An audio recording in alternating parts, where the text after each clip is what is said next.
How's it going, guys? TJ here with Truck Brigade, and we are doing a quick review of what to expect whenever you receive your Prinsu rack.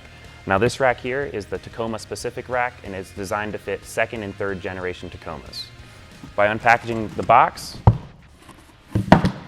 you'll first find a contents list that explains what is in your package, along with a complimentary Truck Brigade patch, a couple of stickers, and a flyer describing what we do as a business. Moving on from there, you'll find your driver and passenger side rails, your wind deflector.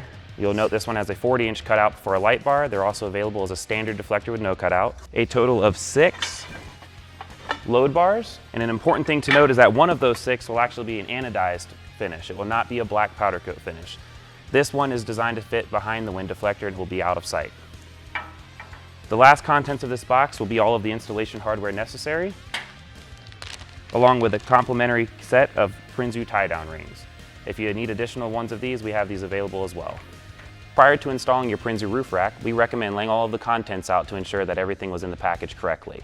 If you'll see here, our slanted ends, or pointed if you will, are designed to face forward on your vehicle.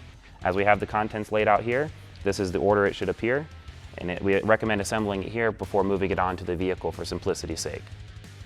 The first step to completing your Prinsu roof rack installation is going to be sliding your threaded insert from the wind deflector hardware package bag into the crossbar. There's a total of 10 of these.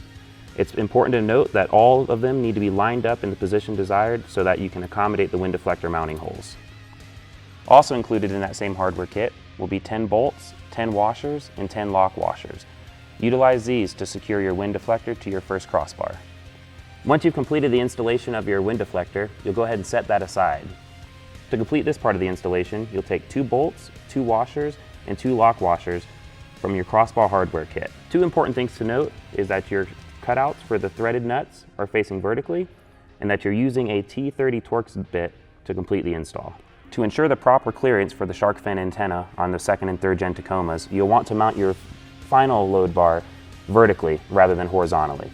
You'll notice that we chose to have the openings facing inwards, but you can also do that outwards if you prefer. Now that we've completed the initial assembly of the rack, it's time to get the truck ready. Based on your vehicle, this process could vary. For the second and third gen double cab Tacomas, there is no drilling required. The first step will be fully removing the weather strip from the cab. You'll start at the front and work your way towards the back. Once your channel is fully exposed, you will notice 3 key areas that are covered with color-matched paint. Carefully puncture through the taped indented holes and expose the threads. Once you have exposed the threaded holes, place the weather stripping next to your channel. At this time, mark the weather stripping accordingly so that holes can be drilled correctly. Once you have your weather stripping marked, remove it from the vehicle and turn it upside down.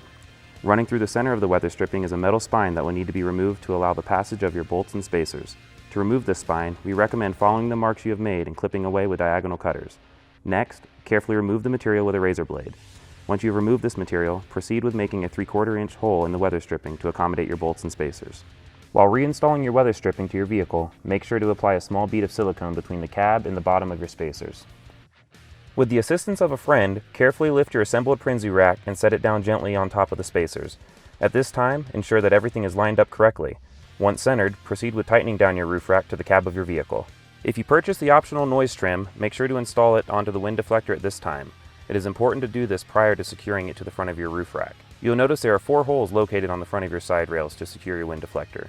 Our preference for this video was to utilize the bottom 2 holes. Once you have completed the last step of this installation, be sure to go back and ensure that every bolt has been tightened as needed to ensure that it is fully secure to your vehicle. The Prinsu roof rack has been designed as a modular application and is extremely versatile. This enables it to accommodate a variety of accessories such as rooftop tents, Rotopax containers, MaxTrax boards, storage containers, and much more. Installation is quite simple and can typically be completed within 1 to 1.5 hours.